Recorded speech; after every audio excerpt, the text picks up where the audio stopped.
పరిశుద్ధుడవై మహిమ ప్రభావములకు నీవే పాత్రుడవు, బలవంతుడవై దీనుల పక్షమై కృప చూపువాడవు.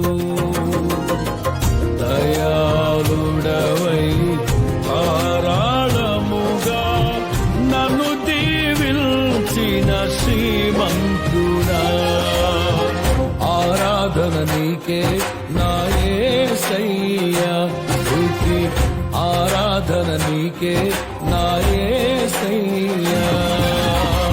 సేవించద నిన్నే నా పూర్ణ హృదయముతో, సేవించద నిన్నే నా పూర్ణ హృదయముతో. పరిశుద్ధుడవై మహిమ ప్రభావములకు నీవే పాత్రుడవు, బలవంతుడవై దీనుల Download ShareChat.